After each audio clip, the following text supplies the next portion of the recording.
Money and our comrade Manoharan who presented the subject before you and all friends and comrades.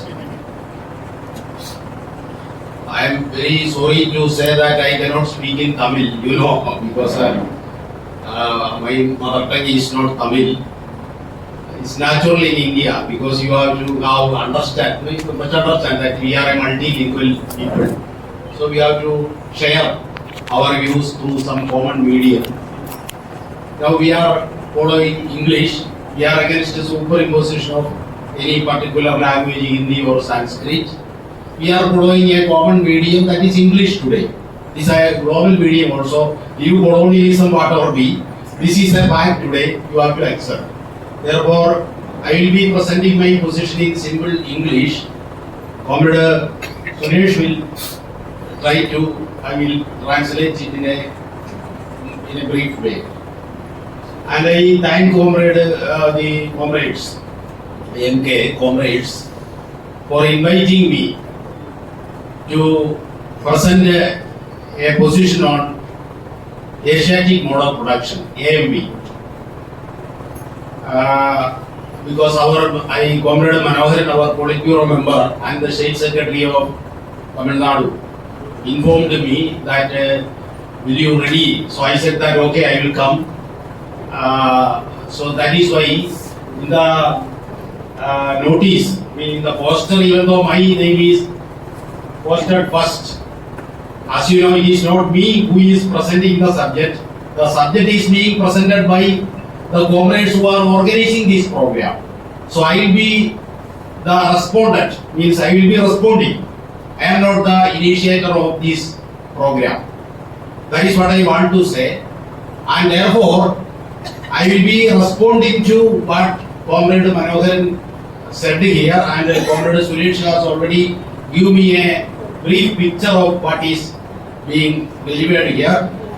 And along with that, I will present some of my positions regarding what Comrade said. That is what I want to say at the first instance. I must say that, as Comrade Manoharan has already stated 2-3 times, that this Asiatic mode of production AMP is a topic, is a subject, is a concept. It is not at all in use in the mainstream communist circles today. It is not at all in use. No communist party in India or in the whole world is now taking up this issue. Some scholars, some intellectuals or some researchers, scholars may be doing. But as a communist party, no communist party is taking up this question today except my point as AMK. Because our point, come to CPIM and Red Star, I must say the fact. CPIM and Red Star has never presented a position paper or a document on Asiatic mode of production. My colleague Manoharan is also there. We have never published any document on Asiatic mode of production. What is there is my certain articles. As the General Secretary of CPM and Red Star, in some articles, not documents of the party, in some articles I have commented. Only in some articles I have commented on Asiatic mode of production. That there is no document on our part, and I heartfelt my thanks to Manoharan that because of this seminar, because they arranged this seminar, I assure you we will discuss. That we will certainly discuss this topic in the Central Committee of our party. And after discussing this question in the Central Committee, we will try to put forward a position on Asiatic mode of production in a formal way. Till that time, whatever I am saying is only my personal position. But I will ask General Secretary of the party, whatever I am saying is applicable to party also, but not taking that it is a paper, it is a document. It is just you understand that it is a position delivered by General Secretary of the party. but it is not a document of the party. That understanding that you should at least understand that this position, whatever I am, because we have not produced a document so far. There is no document. Only some references, some comments on Asiatic mode of production, and that comments came in a specific context that I will explain. Hello. Of course, Comrade has pointed out that we have put forward the position of neocolonialism and many other things. And Comrade has referred to our debate within the International Communist Movement, that means the MLPD, Marxist-Leninist Party of Deutschland, Germany, in ICOR. We are vehemently taking a position on many questions taken by MLPD like international parties. So on that question also Comrade was mentioned, and all these questions I accept. I am thankful to him for particularly referring to that. But the central question now we are discussing is on Asiatic mode of production. And I must also say, whatever I am saying, take it in the proper comradely, friendly spirit. Whenever I am saying, I will be past minimum, I will be in a comradely way, I will present, but sometimes if I may go for a debatable or a very aggressive type of presentation, don't misunderstand me.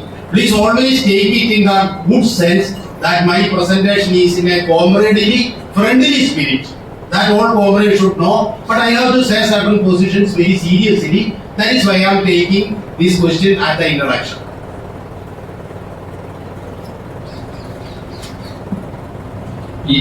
Because I have come here to comment on that central topic, Asiatic mode of production. On Asiatic mode of production, wherever I have commented, wherever in the articles, in the papers, wherever I have commented, in that context itself I have mentioned about India's caste system.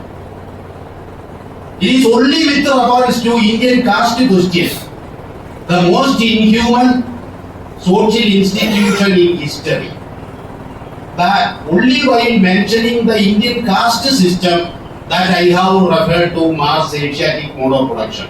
That also you may listen. I don't know whether Comrade Manoharan has mentioned that. Wherever I have mentioned Asiatic mode of production, it is with respect to Indian caste system, which is ideological basis of Indian fascism today. RSS, the largest, the longest running fascist organization in the world today, its ideological basis is caste system. So whenever we are attacking the inhuman caste system, the Brahmanical caste system, I will be referring to Asiatic mode of production of Marx.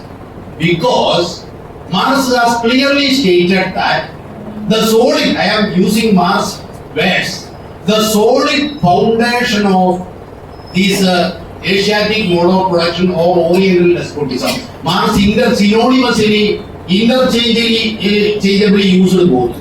Because this Oriental despotism, while its emphasis on the political structure, the administrative structure, Marx tried to emphasize orient to the base, economic base, the productive base, production base. Therefore, Marx, actually in the beginning, Marx was using Oriental despotism. Because as comrades know, Oriental despotism is a word which was already in use from Greek philosophers. This concept was there. But it was Montesquieu, one of the philosophers of French Revolution. We know Rousseau, Montesquieu, Voltaire, the names of leading French philosophers. So Montesquieu was one among them.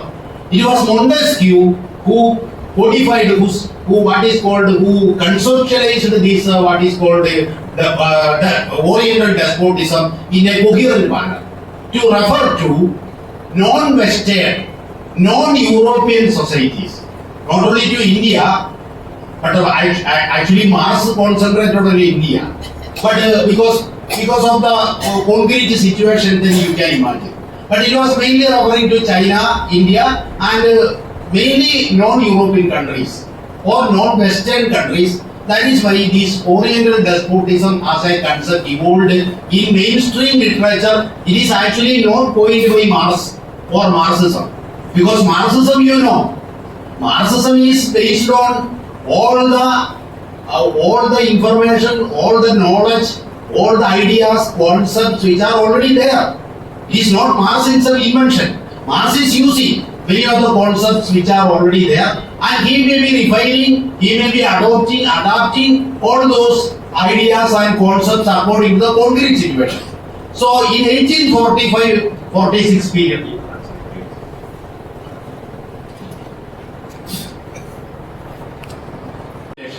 that we must understand. So from that perspective, from 1845, during that period, 1845-46 period, German ideology, Marx and Engels, from that time onward, in German ideology onward, in 1853 onward, 1853 came an article on India by Marx, Future Results of British Rule in India. That article was published in New York Daily Tribune.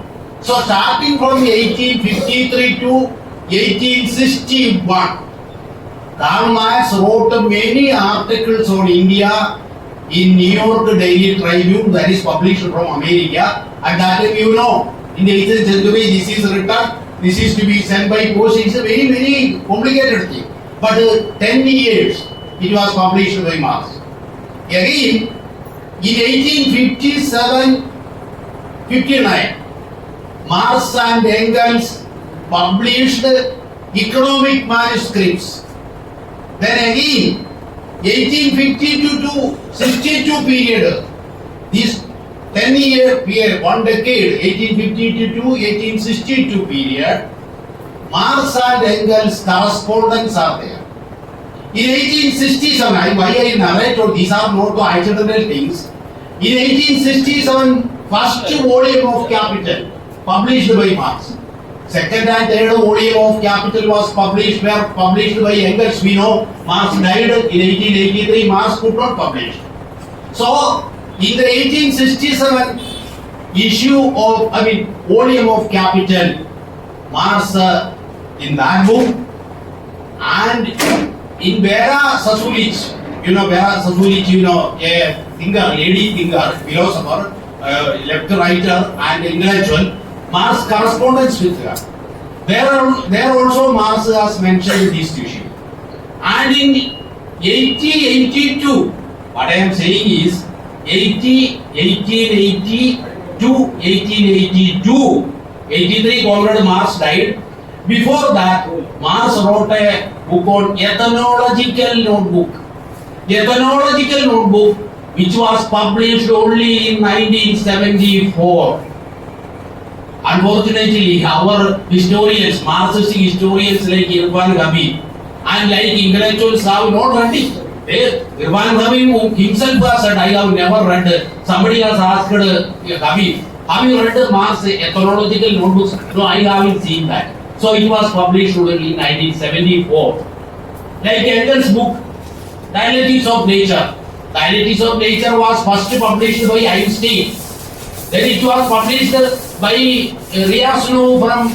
Ryazanov, a Soviet leader. And the introduction of Engels' Dialectics of Nature was written by another scientist, J.B.S. Stanley. So all these came out even several decades after Engels and Marx, that even Lenin could not see that. Many Marxists could not read Marx or Engels' many works. What I am saying is, in all these writings, Marx now mentioned about the Asiatic mode of production, and his position was that it is the solid basis of Indian caste system. That is the point. Was published in 74 by Lawrence Cradock, a famous writer, and it was published from International Institute in Amsterdam, that is Netherlands. That they published it. Now it is available. Okay. So what I am saying, comrades, we must see one thing, that on that question also I must say something before coming into the topic. CPM and Red Stars, we have a position we are our party program. We have clearly stated that caste and class are inseparable, intertwined, integral in India. That is our basic position. Caste and class, caste system and class in India. Class means the European model class. So in India, these class and caste are inseparable, intertwined and integral. You cannot separate caste from class in India. This is our party's position, and on that position we have difference with other parties. We are not dogmatic. We have published several books on this question. On this caste question also, we have published Marxist position on caste. We have published several books. So it is from that perspective that I have stated this, the integral relation between caste and class.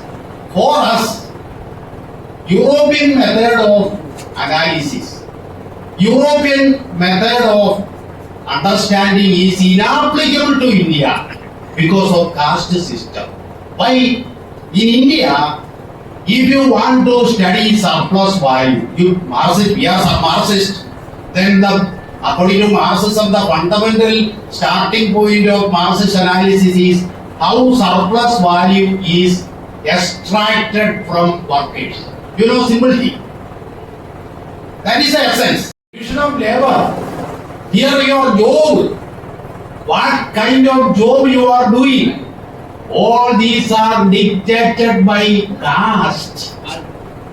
Without understanding caste, you cannot understand the division of labor in India.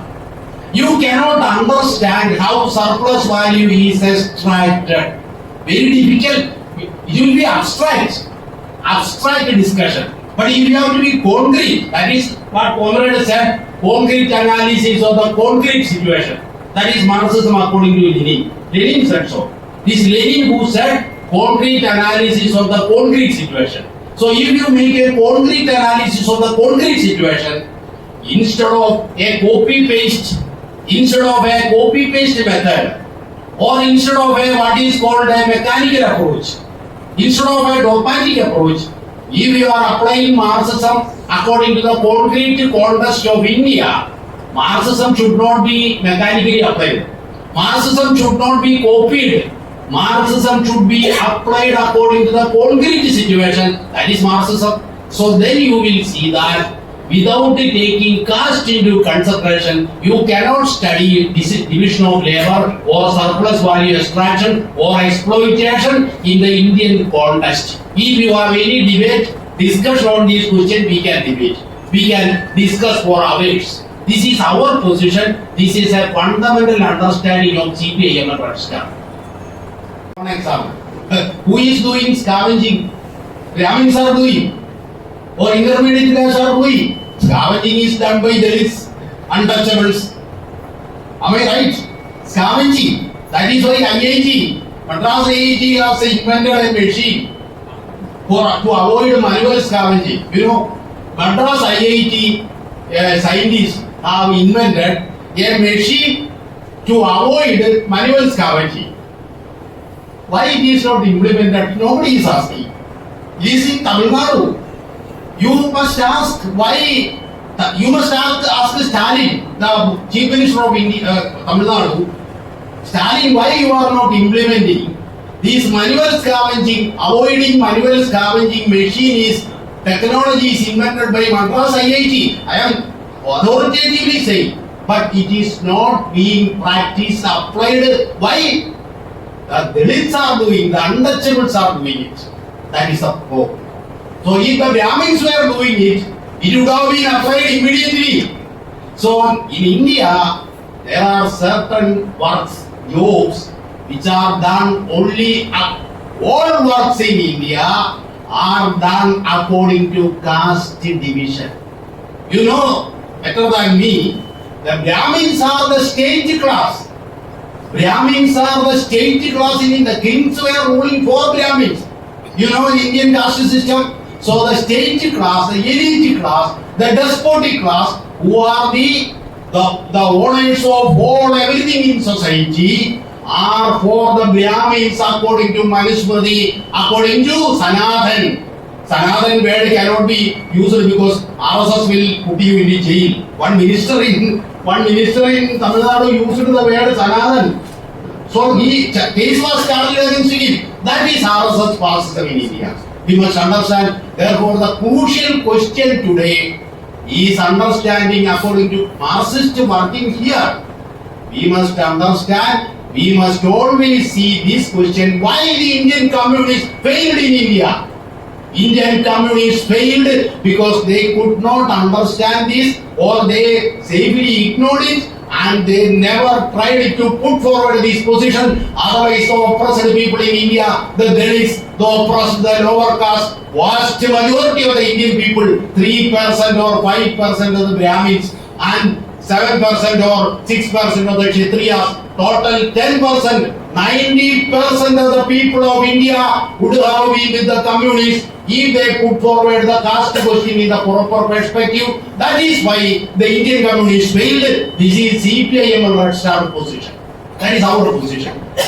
We are not deviating from Marxist analysis. We are enriching. We are concretizing the Marxist analysis. So Marxism is not a textbook copy, not a copy paste thing. It should be applied according to the concrete context, should be developed. Only then revolution is possible. Otherwise you will be at the academic level. That happened to the Indian Communist movement. This is our position. After Marx, this Asiatic mode of production, that conceptualization, that idea, Marx never withdrew it. Engels never withdrew it. He continued. Comrade in the presentation said about Lenin abandoning the concept of Asiatic mode of production. I request Comrade to verify that Lenin used this concept to analyze the Russian society. I have read that Comrade Lenin used the concept of this Asiatic mode of production not to Europe, but in the concrete context of Russia. And he, not only Lenin, Plekhanov also, you can refer, Plekhanov also seriously used this concept in the Russian context. Lenin and Plekhanov, you know, all they were belonging to Russia. Very leading communist, Marxist leaders. So they applied it. In 1920, Communist International came into being, the Third International.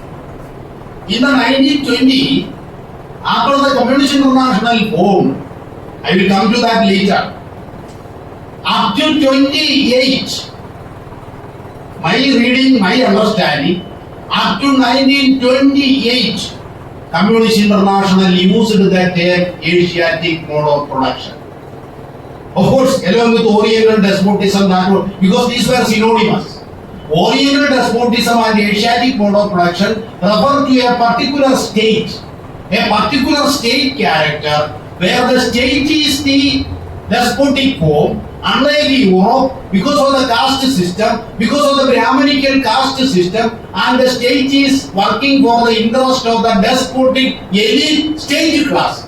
So that class is the state class. So that is why this Oriental despotism, according to Marx, but my understanding, Marx said that. So how this Oriental despotism or this Asiatic mode of production works, according to Marx, that already said that the agriculture and handicrafts, that at that time that is the main thing. There was a what is called as a self-sufficient or some kind of a community which is no kind of light, no thinking, no idea will enter because it is a closed system and because it is a caste-based system, and therefore that system continued and everything was borne by the oppressed caste.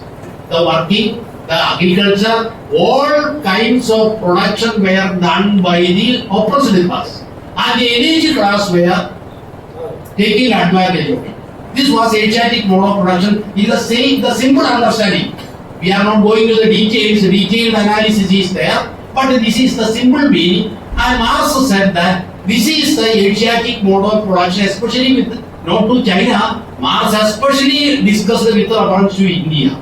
And the basis of this, the solid base, that is Marx word, not our word, the solid foundation, the solid base of Asiatic mode of production is caste system. That is what Marx said. So, in that sense, even though Marx, we said that Marx has only second-hand information from British officials, from traders, from travelers, okay.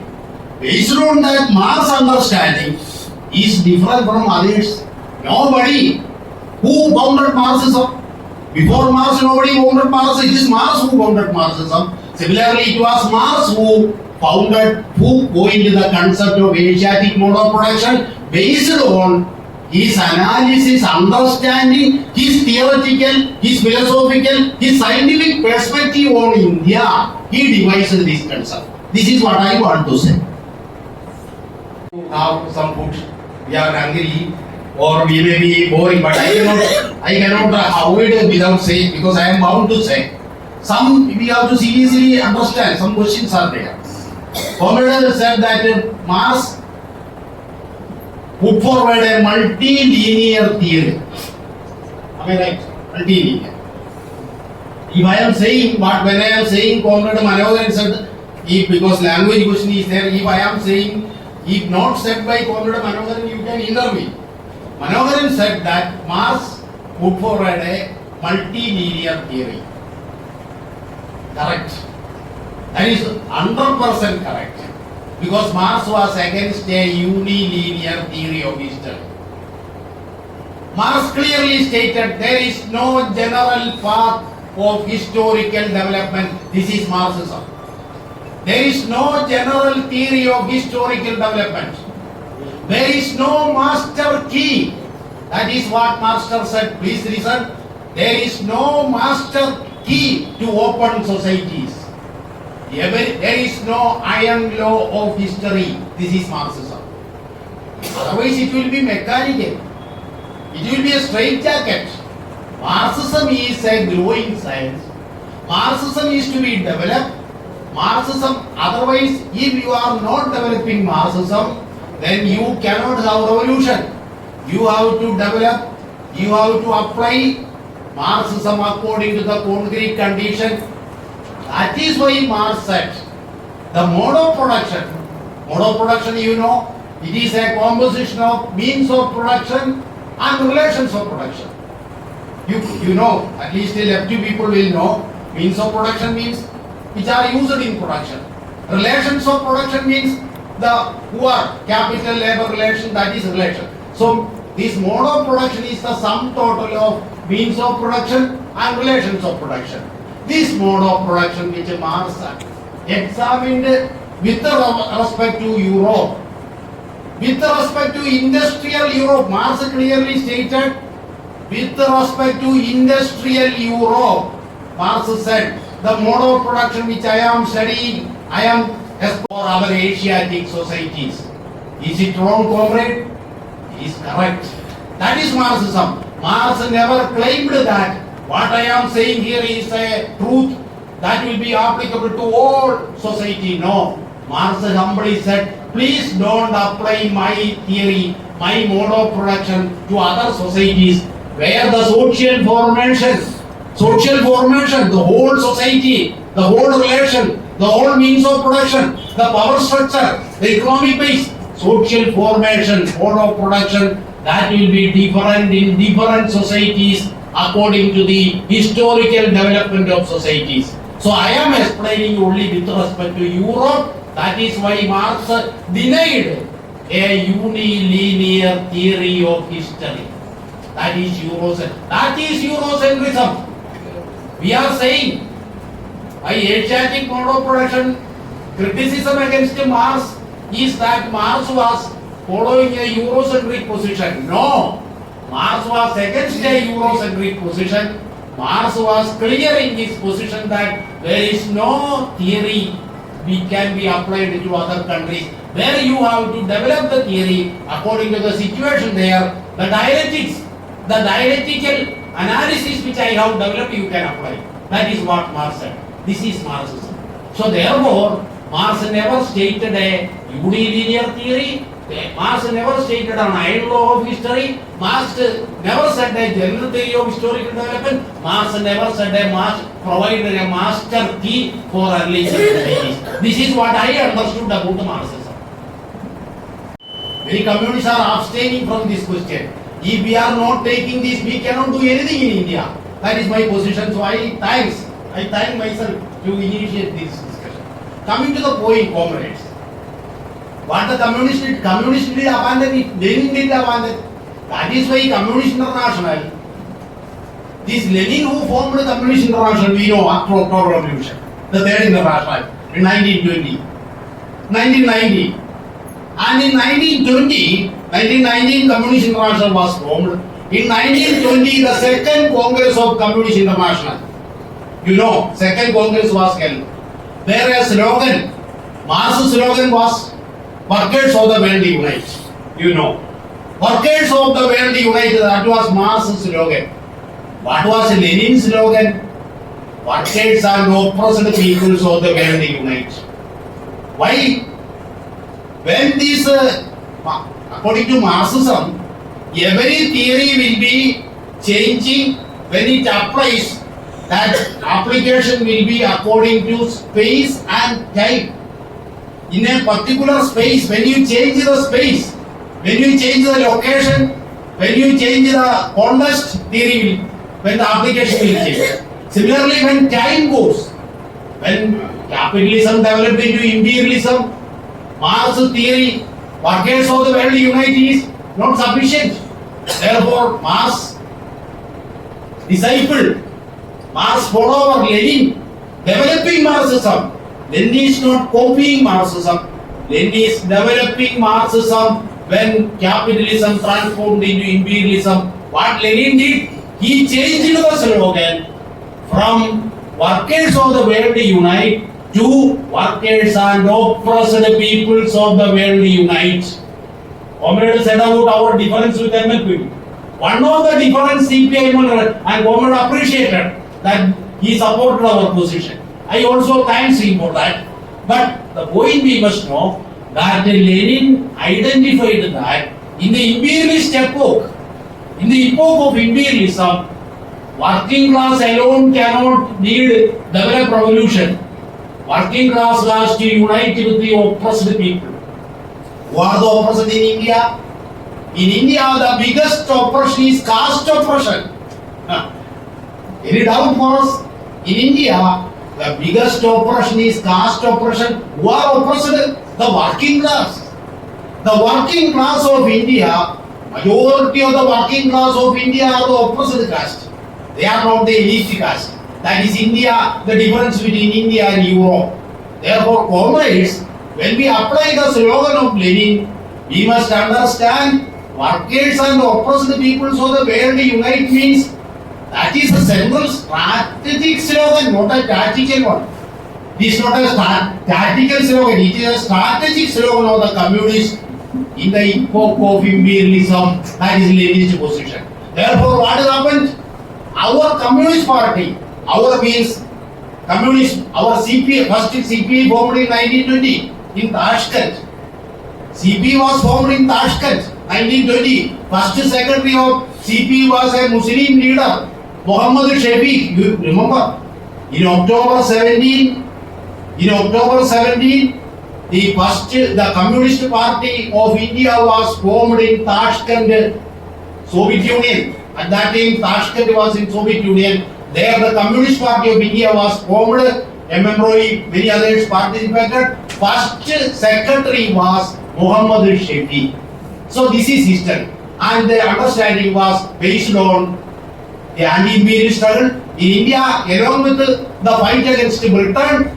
The caste question is fundamental. Therefore, including that, the Communist Party moved forward. We continue. And again,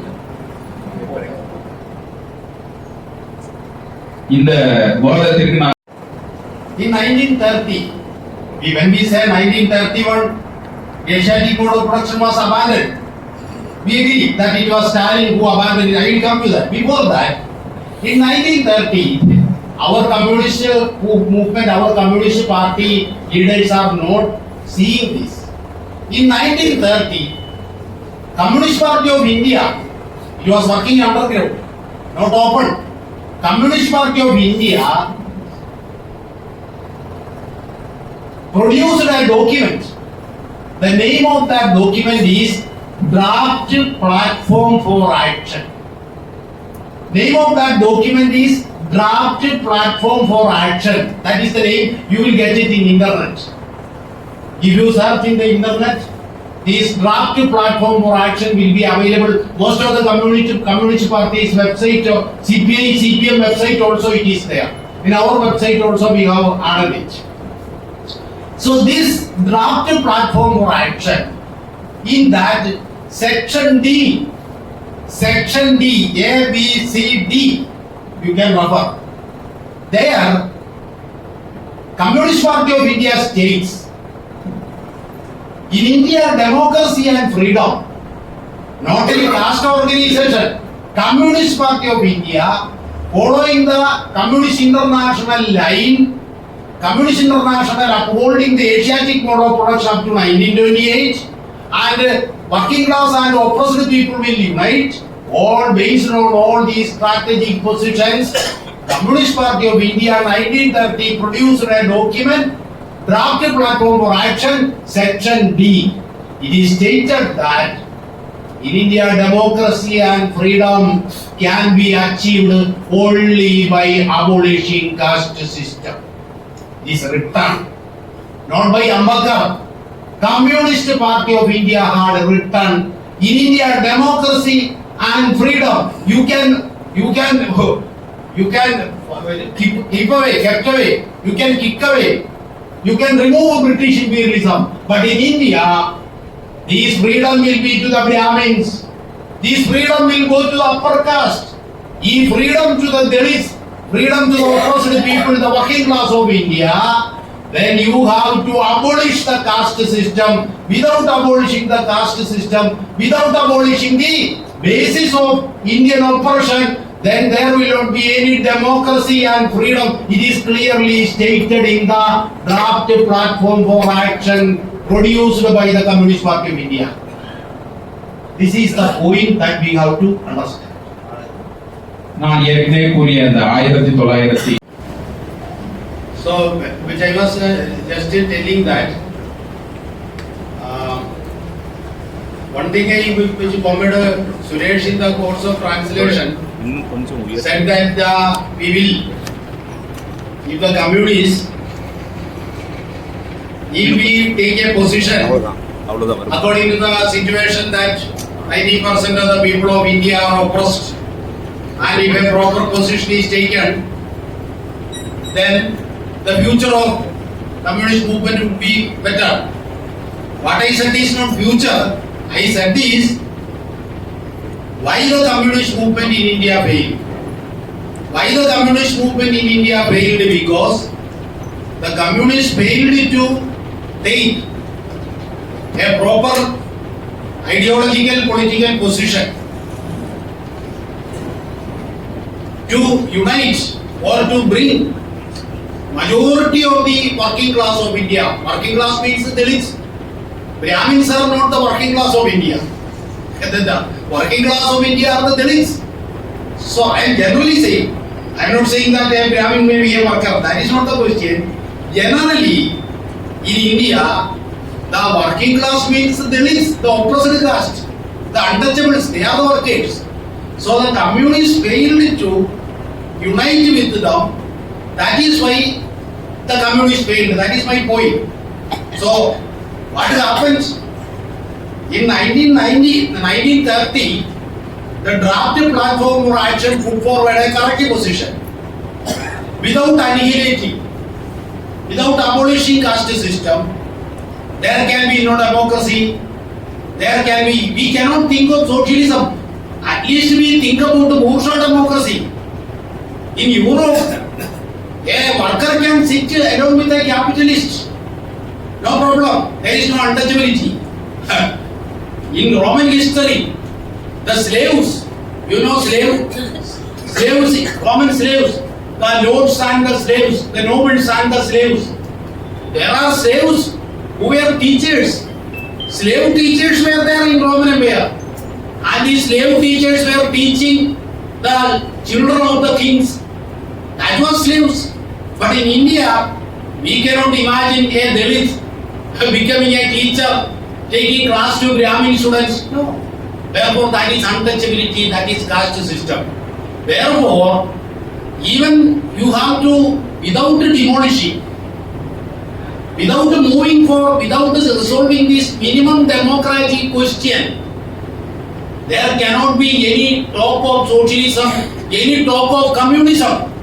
So this is the basic human task that we have to accomplish where the communists failed. But in 1930, they took a correct position and the draft platform for action has actually formed according to that understanding based on the Communist International position and based on the Asiatic mode of concept of mass. I am underlining. Based on the AMP, Asiatic mode of production by mass, because Communist International was also upholding it. Based on that, the Communist Party in 1930 took a position that is what is called draft platform for action. But what has happened is that I am going to explain now. நான் முந்தைய உணவிடங்களுக்கு முந்தைய அமர்வில் நான் முன்வை That Indian, you see, the question of this caste and class relation, everything. Actually, it is not a question of Dalits.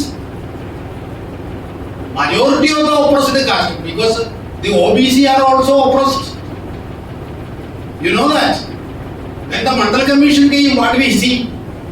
When the Mandal Commission came, the RSS came with the Mandir. They came with the Rama Janmabhoomi agitation. So when to oppose the Mandal Commission or to oppose the OBC reservation, they put forward other tactics. They put forward the question of Mandir to unite all the Hindus, the so-called Hindus, into a Hindutva bandwagon, into a Hindutva fold. That is their agenda. So they say that everybody is Hindu, but when come to caste, we will see that only Brahmins and some other upper caste will be belonging to Hindu, true Hindu. The others are oppressed, they are only slaves or servants of the elite caste. This difference we must understand. So it is not a question of Dalits, it is a question of the oppressed caste, means OBCs. Majority of the people belong to the OBCs also in India. So therefore the caste system is in a hierarchical, it is not a that is what it is, a hierarchical system, step by step system. So at every level there is untouchability, at every level there is what is called inequality, there is every discrepancy, everything is there.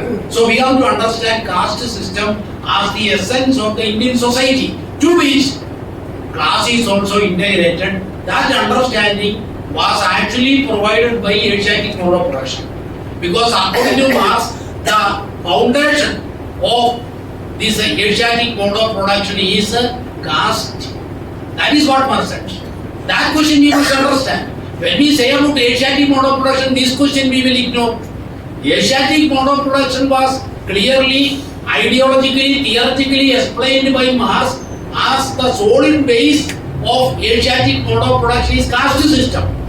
That point is that I am going here explaining, I am focusing on that particular question. That is my central theme.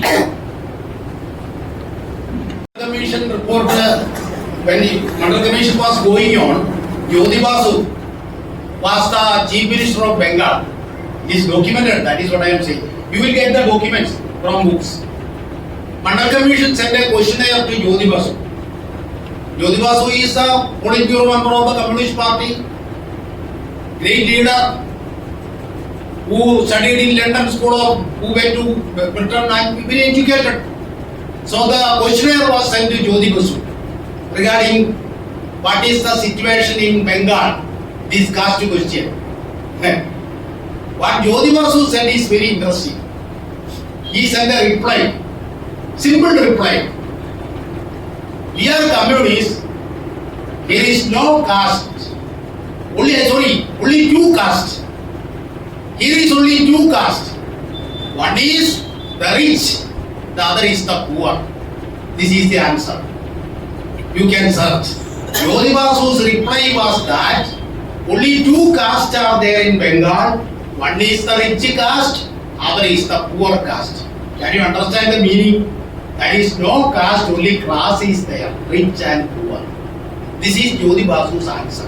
This is record. This is from historical records that I am seeing. This is the approach to the mechanical approach to caste on the part of the Indian communists, and this was not the case up to 1930. And in the draft platform for action, a correct position was put forward. What is class 1 post? IAS, IPS, IFS, IRS. These are class 1 posts. They are ruling India. They are the steel frame formed by Britain. That is called earlier it was civil service. Now it is IAS. What is they are ruling India? They are the true rulers of this country. They are actually merged with this capital. They are merged with the most reactionary capital. That is Indian state. So that earlier it was the bureaucracy in the Indian state. The Indian ruling elite was the Brahmins. In a way it is still continuing. And therefore, now what happens? In the agriculture some changes happened. In the rural side because of Green Revolution, superimposed Green Revolution, World Bank and World Foundation, all international agencies, because agri-business companies, they want a market, they want a agricultural class where technology is being used, where modern implements of production is being used, where modern pesticides are used, fertilizers are used. The caste-based feudal caste cannot do it. So what they did? They implemented the Green Revolution. A new agricultural bourgeois came. So that what happened? When the land relations changed, the Brahmins who were owning the land, they left the countryside. Nowhere you see the Brahmins in the countryside today. Brahmins, some isolated Brahmins will be there. Where they went? They migrated to bureaucracy, to the ruling centers, or they went to Silicon Valley. You see, untouchability is practiced in Silicon Valley. Case is there in Seattle. In Seattle, in Texas, in Pennsylvania, in many US states, untouchability cases are going on because Brahmins who are going from India, they are exporting caste. Caste can migrate across nations. Caste can migrate across economic systems. Caste can migrate from feudalism to capitalism, even to imperialism, no problem. So that is the capability of caste. It can cross across religion. It can cut across any religion. So no barrier for caste system in India. But if you love, if a girl or a young boy love each other, then caste will come. Then you will understand the power of caste. Then honor killings, everything will come. I am not going to such details. The problem is that this caste system, it is, the base is also connected with the property system in India, the land, the agricultural land, the real resources, means of production, everything owned by the upper caste. And that is the relation. And that is what is called the despotic state. Therefore, private property is there. Marx is simply saying that Marx has not gone into a detailed analysis. He has not that much wealth of information as today. These 2 centuries before, when we are having periodic information, what said about Tamil culture, everything. When we got this information, when periodic excavation was conducted 10 years back, how can Marx have such an information? No. Therefore, most of the information we are today having of the 200 years, these are new information. At the time of Marx, only minimum information was there. There was no such information from India. Therefore, how can he apply all these things to Indian society? He got a general understanding. Our point is that this general understanding of Marxism is capable as an ideological political tool. I assert Asiatic mode of production is an ideological political tool capable to analyze Indian society. That is the capacity of Asiatic mode of production. And therefore, it is a failure on the part of the communist movement, international communist movement and Indian communist movement to avoid it. That is what we have to discuss here. According to Marx, majority of the producers in India, and that is Marx's book, they are slaves. Vera Susilic, I have quoted the discussion. Marx says that in India they are slaves. Producers, the real producers of India are slaves. They have no means of production. The producers of India, who are the producers, the working people, the peasants, who are toiling, the sowing. They have no wealth, they have no land. Land is owned by the elite caste, the state class. That is the state class. The elite class, who are the Brahmins, the upper caste. That is what is analysis of Marx. So that is what Marx said. You cannot copy from European private property. You cannot copy from European feudalism. European model of feudalism is not there in India, correct? That is why Marx never followed a unilinear theory. So India, you cannot copy European feudalism. When European feudalism came to India, 1973, Cornwallis, you know, Lord Cornwallis, permanent settlement, 1973, you might have heard. 1793, 18th century, 1793, Lord Cornwallis brought about a permanent settlement, that is called Zamindari system. The new feudal class who are giving tax regularly to the state and the vassals, the servants, the serfs under the feudal system implemented from Europe, that is implemented in India. Very clear.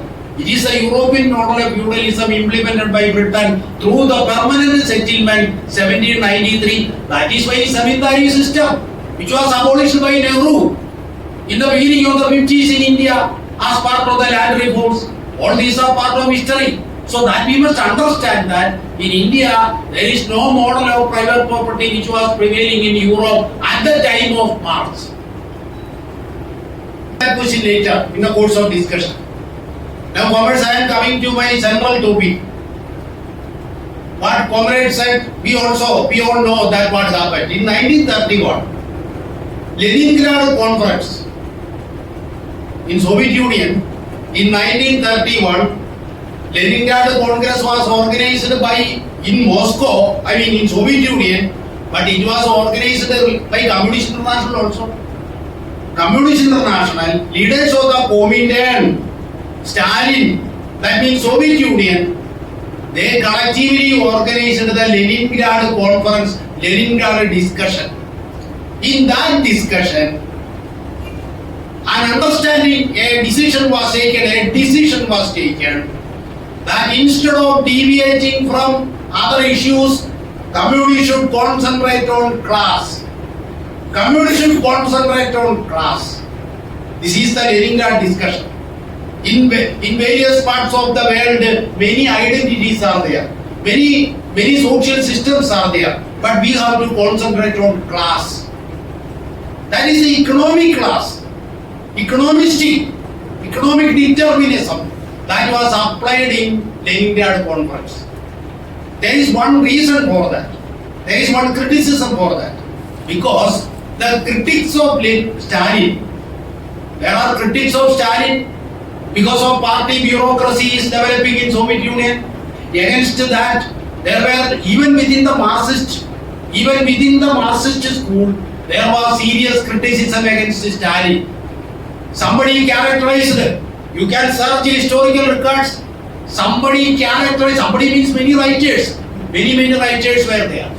They characterized that Oriental despotism which Marx mentioned is now Soviet Union.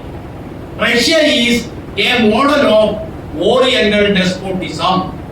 Stalin is a true Oriental despot. This was a criticism mentioned at that time. Therefore, what did Stalin convened the Leningrad Conference? A decision is taken. Henceforth, Communist International, neither in Russia nor Communist International shall never speak about Asiatic mode of production. That was the decision. Asiatic mode of production was abandoned not because of a theoretical debate, not because of a political understanding. It is a bureaucratic decision taken by Soviet Communist Party and adopted by the Communist International that only class should be followed, no other means of operation should be followed. When what are superstructure? When you remove the base, superstructure question will be solved. This is the position taken by Communist International Leningrad Conference in 1931. According to our evaluation, that is a serious mistake. It is one of the greatest blunders of the communist movement in Indian world history. This is CPM and Red Star's position. In 1930, Communist Party took a position, drafted platform of action that caste is the critical question which should be abolished, otherwise there cannot be any democracy, any freedom. Based on that position, the Communist Party in India took a position, because even though Communist International took a position in 1931, it is today, internet is there, online. Seconds, if a decision is taken in America, within seconds we will know. But in 1931, decision of the Communist International came to India very late, not immediately, because it should be done. It will take years. It will take years to reach a decision from one part of the globe to another part during that period. Therefore, the communists in India continued with the 1930 position. What they did, you know. You know, the communists and Dr. Ambedkar. We must understand, Ambedkar is not a Marxist. CPM Rashtar is not saying that Ambedkar is a Marxist. Don't misunderstand. Ambedkar is not at all a Marxist. But Communist Party of India, based on the Leninist position, workers and oppressed peoples of the unite. Oppressed people need not be communist. Understand? Oppressed people need not be communist. So uniting with the oppressed people, based on that principle, the Communist Party in India carried their united work with Dr. Ambedkar during the 30s. What happened? In Mumbai, AITUC, Dr. Ambedkar, they unitedly work. Ambedkar's Annihilation of Caste came in 1936. Ambedkar's book, Annihilation of Caste, came in 1936. That is in accordance with the draft platform for action taken by Communist Party in 1930. Everything was okay, moving together. But by that time, the Comintern position came to dominate international communist movement and Indian communist movement. What happened? Indian communist movement also took a position. What is the position? The position taken by Leningrad Conference. What is the position? I am very thoroughly saying, what is the position? When the base is demolished, you concentrate on the base, the class question, then the superstructure will be removed. Caste is a superstructure. Don't go for an extra struggle for superstructure. You remove class, you carry out revolution, then caste will remove when the Communist Party comes to power. This was the position. Do you know? Caste is a superstructure. No. Caste is cutting across superstructure and base in India. In India, you know, property relation, ownership of means of production, ownership of land, ownership of culture, ownership of education, ownership of scientific knowledge, everything is based on caste. Can it be applied in India? No. In India, caste is cutting across base and superstructure. Therefore, the communists following Comintern, erroneous decision, they followed this. What happened? They abandoned the unity between communists and Dr. Ambedkar. What is the reason? Because the communists took a position that superstructure will remove when communists advance. Not only communists, not only Marxist Communist Party, CPI, at that time no CPM, CPI, Irfan Habib in his scholars. I am not because Comrade Manoharan mentioned about Irfan Habib, I think. Mentioned about Irfan Habib. That is why I am mentioning. Irfan Habib, what Irfan Habib said? What Romila Thapar said, what Sharma said, I am not accusing them. They are great historians. With all respect to them, what they said, the advancement of modernity. Listen, when modernity advances, caste will wither away. That is Irfan Habib said. It is Irfan Habib. When modernity advances, what is modernity? Capitalism advances, caste will wither away. Whether caste withers away, Silicon Valley, the embodiment of capitalism, the embodiment of modern technology, embodiment of imperialism, caste is safely seated. IIT Madras, IIT Mumbai, IIT Delhi, all institutions of higher education, caste is safely seated. No problem. So caste will not wither away when modernity advances. So such feelings, things were propagated by Indian historians following the Communist International decision, that Stalin's decision of abolition of the concept of Asiatic mode of production in 1931.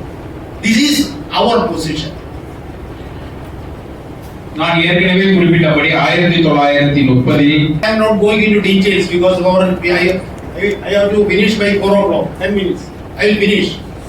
Because so many discussions are needed, so many things are to be explained. I will not be going into those details. But what happened? When Ambedkar and communists, they set up, they became separated. Reason is not Ambedkar. Understand, communists were responsible. I am self-critically saying communists were responsible. And Ambedkar was declared an enemy of communism, anti-communist.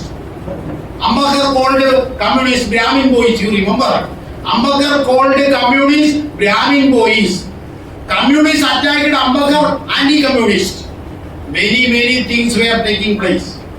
But we must understand, the communists have to make a self-criticism. As I have already said, the oppressed people of India left away from communist movement. All the caste organizations, all the oppressed organizations, they became enemy of communist movement. All intellectuals, Dalit organizations became enemy of communist movement because communists created a situation by taking an erroneous approach to an anti-Marxist approach to caste question. It is not a Marxist approach. Marx was not taken into consideration by abolishing Asiatic mode of production. By taking an anti-Marxist position, communists created a situation whereby communists separated from the oppressed people of India. That is one of the reasons for the failure of the communist movement in India. I just want to tell you one example. One incident. When Stalin died in 1953, you know, when Stalin, communists in India were attacking Ambedkar. Ambedkar is attacking communists. But when Comrade Stalin died in 1953, there is only one person in the world who remained fasting, hunger for one full day. That was Dr. Ambedkar. Somebody asked Ambedkar, why the communists are not starving or fasting?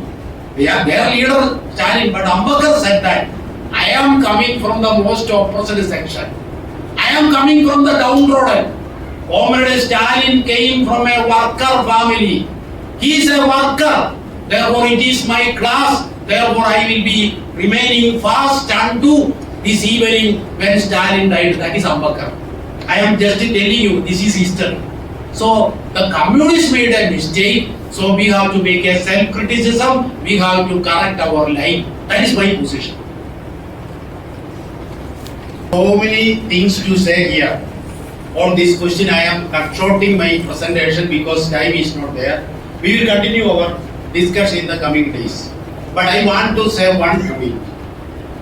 Because I have read, I think that Comrade Manoharan has sent me an edited gist of the book.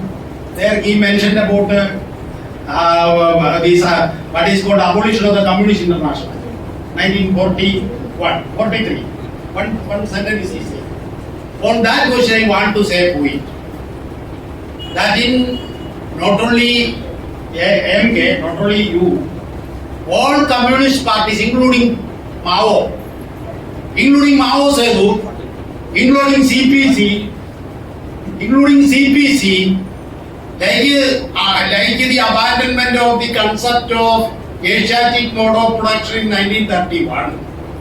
In 1943, another mistake happened. A historic blunder, a big mistake in international communist movement.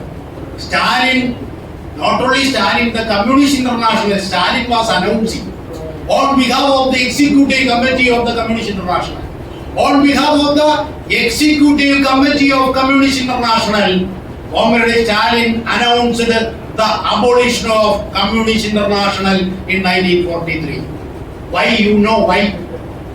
Because that is the thing. It is not because of any serious debate or discussion in the communist movement, communist party. There were many opinions. But why Communist International was abolished? Shall we ask it? Shall we question it? Shall we think it? The reason is this. Against fascism, Comrade Manoharan said about anti-fascist struggle. I fully agree with him. In the anti-fascist struggle, we have to unite with all forces.